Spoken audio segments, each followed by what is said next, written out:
예, 오늘 또 이 전신법요를 무비 스님이 강설한 책이다.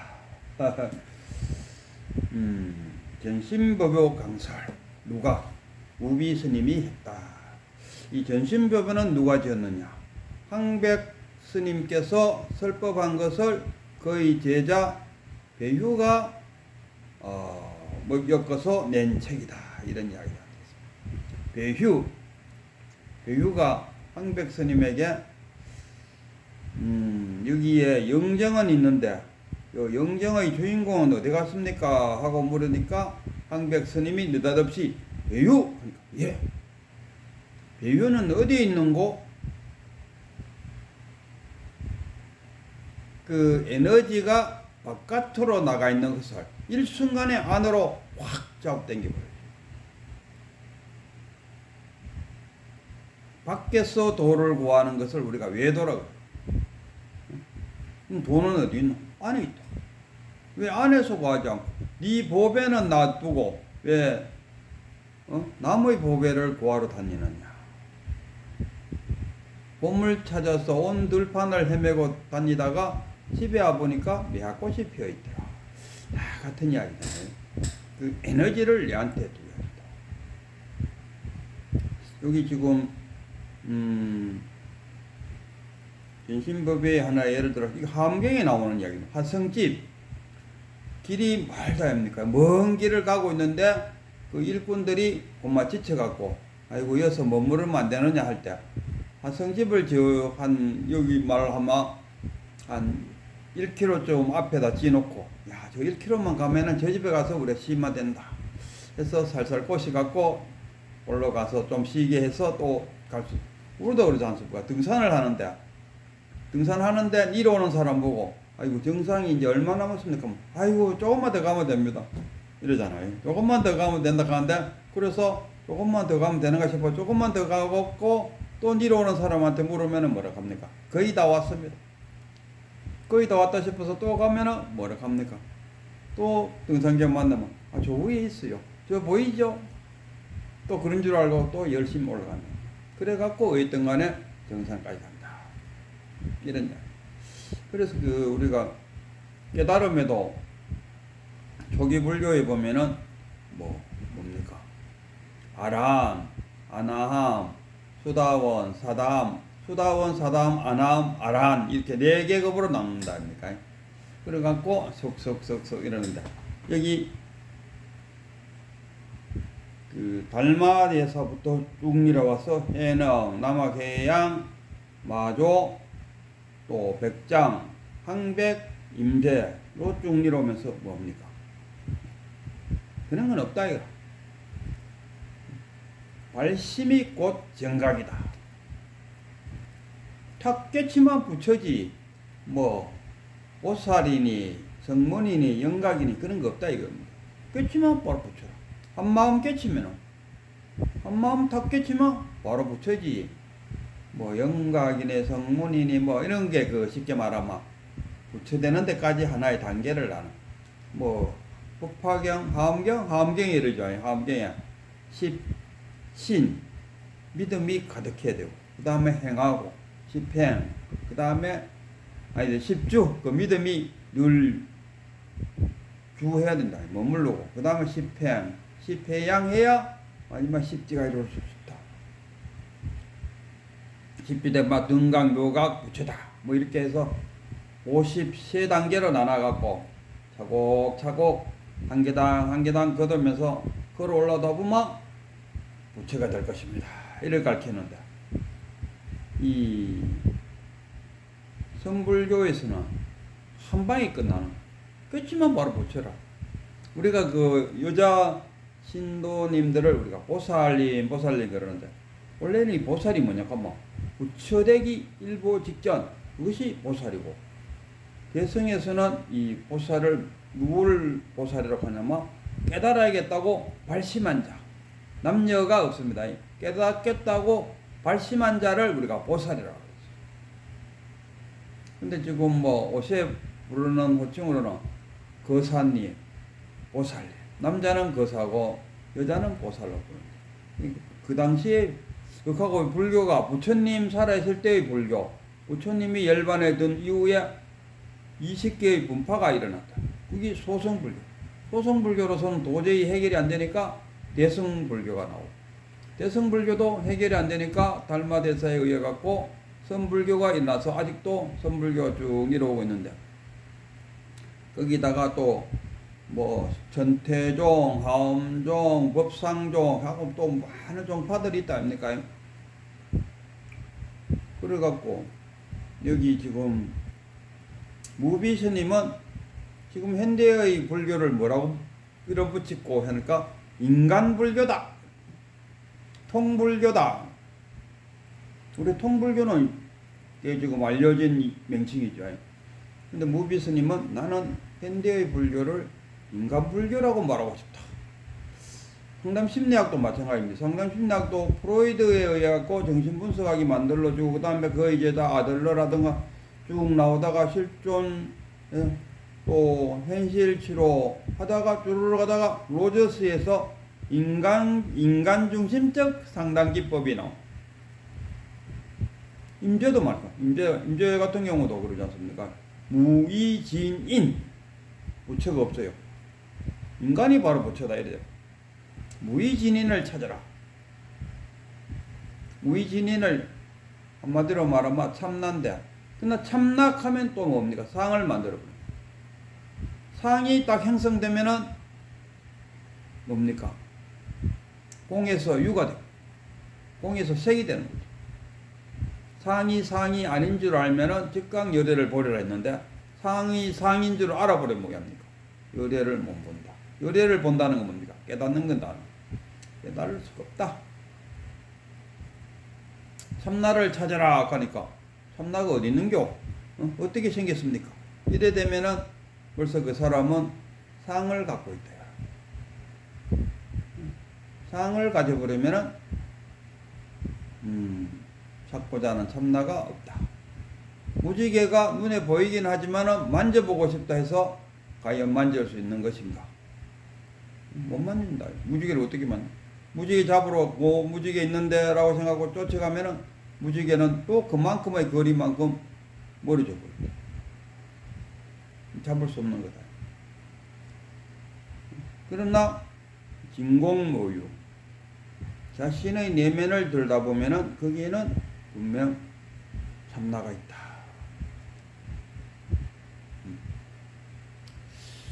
공부하다 보면은 이 성철 스님의 그 유튜브에 오셔 참 그 성철 스님의 제자들로 인해 갖고 성철 스님이 어록들도 많이 올려오고, 성철 스님에 대해서 조금만 관심 가지면은 성철 스님의 발자취를 많이 볼 수 있는데, 그 중에 하나 이해가 안 되는 것이 뭐냐?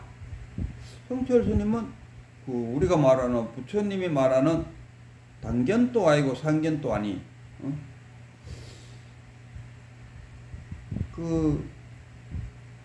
그렇다고 아무것도 없느냐 하면 그것도 아니고, 있다 하면 그것도 아니고, 이 업보, 우리가 말하는 업을 상속받는다. 업을 상속받는다. 작자는 있어도, 업보는 있어도 작자는 없다 그러지 않습니까? 나 했을 때 끊임없이 변하는 나, 어제의 나와 오늘의 나가 같은가 했을 때 안 같다 아닙니까? 10년 전에 내 모습과 지금의 내 모습이 같은가 했을 때 같지 않다. 이게 뭡니까? 이게 무하라. 고정된 실체가 없다는 그 말을 우리가 무자를 써요. 아니 불자를 썼으면 어쨌으면 더 이랬으면 이해가 더 빨랐을 텐데, 무학하니까 없다, 내가 없다 이래 돼버린다. 내가 없는 게 아니고 고정된 실체가 없다. 그럼 고정된 실체가 있는 거는 뭐냐? 진리가 되겠죠.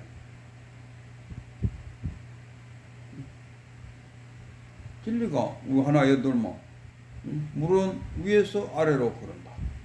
전기 땡기면 아래에서도 물로 올라가요. 산꼭대기에 댐이 있는데 그 댐까지 물이 거꾸로 올라가요. 뭐 이런다 아닙니까? 그 진리냐? 그러면 그게 진리냐? 진리는 아니다. 구름에서 비가 떨어져서 땅에 떨어지고 다시 흘러가고 바다로 들어간다. 진리인가? 진리 아니다. 진리다. 경허선사가 하남 스님을 데리고 길을 가다가 다리 위에 또 없었어요. 그래갖고 경허선사가 다리는 흘러가는데 물은 그대로다. 아니 물이 흘러가고 다리가 그대로 있어야지. 근데 경허선사는 거꾸로 이야기해. 다리는 흘러가고 물은 그 자리에 있다. 그대는 이 이치를 알겠는가? 하남 스님에게 탁 물었어요.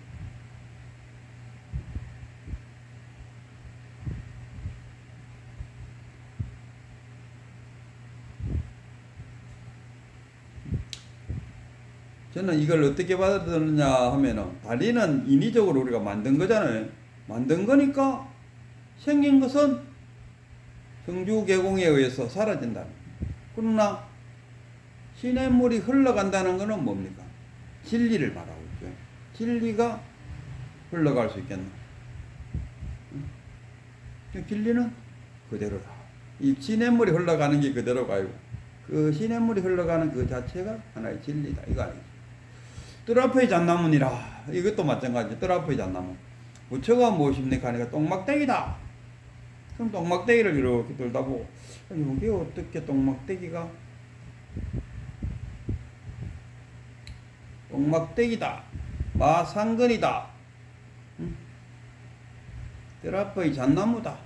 차나 한 잔 드시게 꽃방이다. 뭘 말하고 싶겠습니까? 거기에 공통점. 우리가 그 1800개 공안을 하나만 뚫으면은 나머지는 다 뚫을 수 있다. 맞는 키가 생겨버렸다.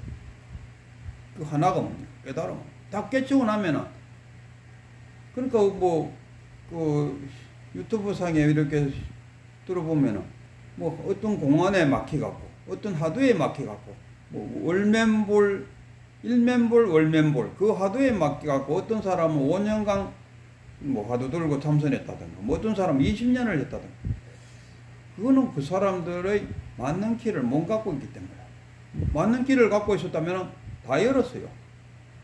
그걸 갖고 뭐 5년을 했다 10년을 했다 또 어떤 분은 화두 막히거들랑 화두 붙들고 참선하시오 뭐 이러거든. 그 하나만 탁 열리면 다 열려버려요. 뜰 앞의 잣나무다 하면 뭡니까? 뜰 앞의 잣나무. 어떤 사람은 저도 뜰 앞의 잣나무다 했을 때 그 성본 스님의 해석을 참 좋아했었어요. 성본 스님의 해석은 뭐냐? 가만 지금 여기서 시절 인연을 만나갖고 지금 여기서 자신의 본분사를 행하고 있는 이거는 부처다. 본분사를 행하고 있는 건 뭐냐? 뜰 앞의 잣나무다 이거는. 그런데 조금 더 깊게 들어가 보니까 그 말도 틀린 말은 아니고 맞기는 맞는데 그 말보다 더 중요한 이야기는 뜰 앞의 잣나무가 중요한 게 아니고 뜰 앞의 잣나무라고 말하는 내가 누굽니까? 부처라. 막 깜짝 놀랐어요. 뜰 앞의 잣나무가 그게 문제가 아니고 호빵이 문제가 아니고 똥막대기가 문제가 아니고 똥막대기로 하는 견문각지 하는 그놈이 부처다 이거라. 그러니까 탁 한 생각만 탁 깨쳐버리면은 뭐 화엄경, 법화경, 금강경 읽을 필요가 없다 이거라. 이게 뭡니까? 황백스님의 주장이다. 그렇다고 황백스님의 주장이 그럼 뭐 전부인가? 아니라 단지 황백스님은 이렇게 주장하고 또 교학적으로는 또 이렇게 하고 그리고 또 우리 교학자들은 뭐라 하면 화엄경, 법화경, 금강경 이런 것을 공부함으로써 뭐가 생기냐? 불지견, 부처님의 지혜로 생길 수 있다. 그 부처님의 지혜로 다 깨칠 수 있다. 그러니까 경전을 공부해서 깨달을 수도 있다. 그러나 선학자들은 뭡니까? 그 성철 스님도 책 보지 마라. 책 보지 마라.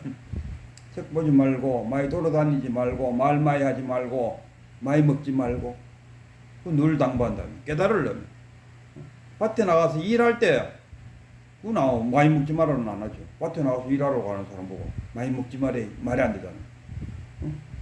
또 선방에 들어갔을 때는 모르지만 또 강원에 들어갔을 때 강원 강원에서 공부하고 있는 사람 보고 책 읽지 말아야 뭐 되겠습니까? 뭐 공부하러 들어간 사람 보고 책 읽지 말라고 말이 아니에요. 선언에 들어가서 깨달음을 얻고자 할 때는 책 읽지 말고. 왜? 책이란 것을 읽게 되면 어느 문자에 매이게 된다. 그러니까 탁 놔버리고 깨달음을 얻을 때는 탁 놔버리라. 이거 아닙니까?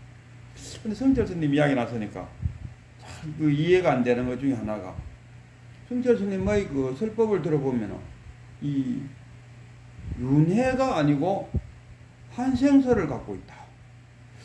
그 법정 스님하고 그 성철 스님하고 유튜브상 이래 봤어요.